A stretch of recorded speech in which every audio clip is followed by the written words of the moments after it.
There's an island in the Pacific Ocean called Yap, where for centuries the money was stone.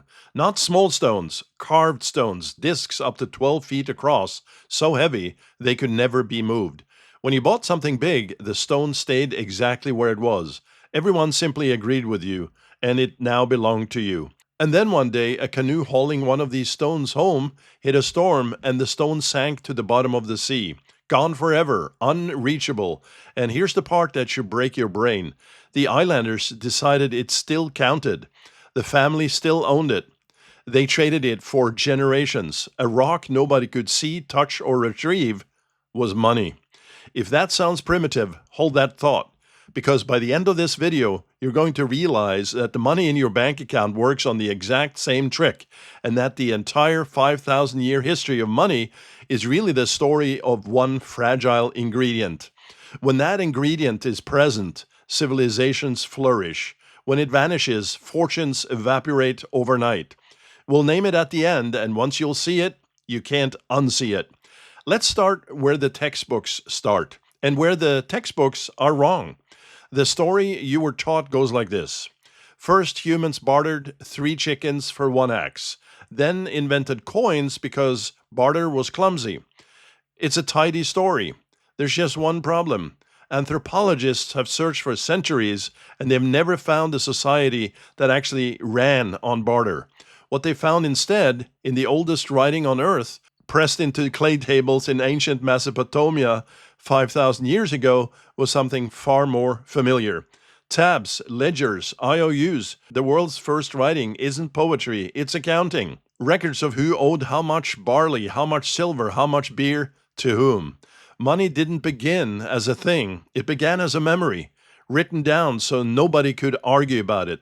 Keep that in mind, because this story is going to circle back to it in a way you won't expect. From there, humans tried turning almost everything into money. Salt, so valuable that Roman soldiers' pay was tied to it, which is where the word salary comes from. Cattle, furs, and the most successful currency you've never thought about? The small, shiny cowrie shell, which moved goods across Africa and Asia for many centuries, outlasting empires, outlasting kingdoms, arguably outlasting every coin ever struck. Then, around 600 BC, in a kingdom called Lydia in modern-day Turkey, somebody had the idea to stamp lumps of precious metal with an official seal. The first true coins. The king's mark meant you no longer had to weigh and test the metal. You could just trust the stamp. Lydia's final king, Croesus, became so wealthy from this invention that 26 centuries later, we still say, rich as Croesus. Notice what actually got invented here. Not the metal. Metal was always valuable. The stamp, a promise you could carry in your pocket. The next leap was so radical that the most famous traveler in history couldn't get anyone back home to believe it. When Marco Polo returned from China in the 1290s, he reported that the emperor's subjects were trading with paper. The Chinese had invented paper money centuries early, partly because merchants were tired of hauling carts of heavy coins. Europeans thought Polo was lying. Paper worth something? Absurd. It would take Europe another several hundred years to catch up. But China also discovered paper money's dark twin. When emperors realized they could simply print more money whenever they needed it, they did. And each time the same script played out. Print, spend, prices climb, trust cracks, and suddenly the paper is just paper again.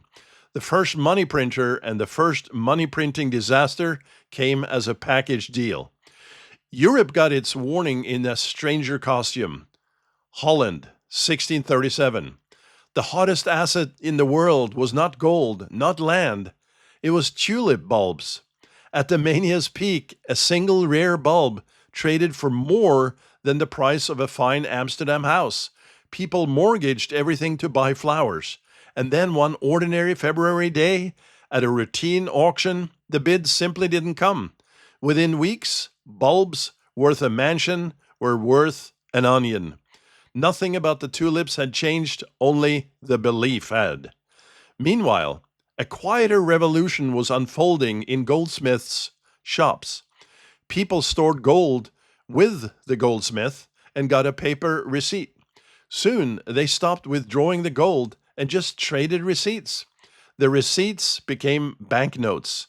The goldsmiths became banks. And banks noticed something almost magical. Since everyone never showed up for their gold at once, you could lend out more paper than you had gold.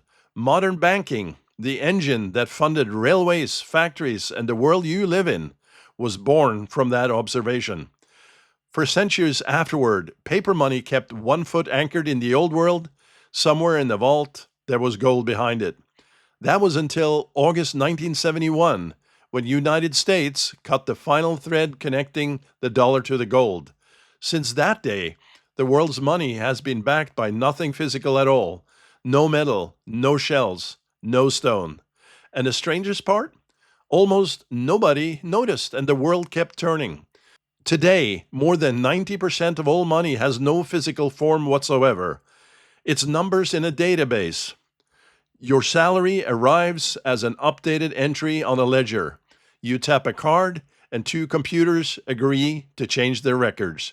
Then, in 2009, in the wreckage of a global financial crisis, the story took its wildest turn yet.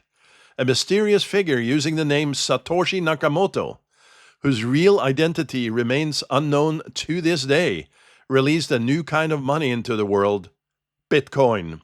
Money with no king, no bank, and no government behind it. Just a ledger copied across thousands of computers around the planet that nobody owns and everyone can verify. Whatever you make of crypto's wild ride since, fortunes minted and vaporized, manias that would make a Dutch tulip trader blush, the idea underneath was genuinely new. For the first time in 5,000 years, money that asks you to trust no middleman at all, only mathematics and each other. And here's the joke history was saving for last. Economists studying Bitcoin reached back through the centuries for a comparison, and the best one they found was the island of Yap, a shared public record. Ownership everyone can see. Nothing ever has to move. The newest money on earth runs on the same principle as the oldest. As for what's next, the race is already on. Governments are building official digital currencies. Money is becoming programmable, able to carry its own rules and move at the speed of light, with machines increasingly paying machines. The costume is changing again, faster than ever, and no one can tell you which form wins. But after 5,000 years, we can tell you what's underneath.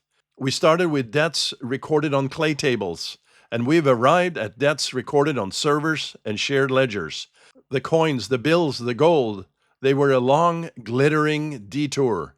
Money was never really the stone, the shell, the paper, or the coin.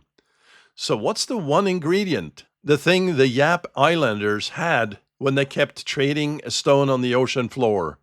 The thing Croatians stamped into metal. The thing tulip buyers lost in a single afternoon? Trust.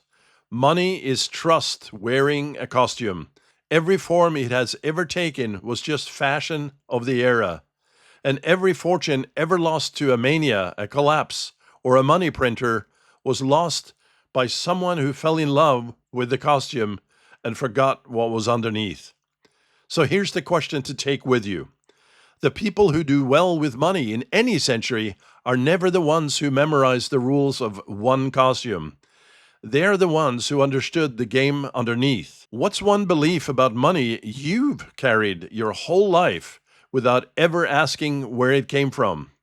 Maybe it's time this week to pick it up and look underneath.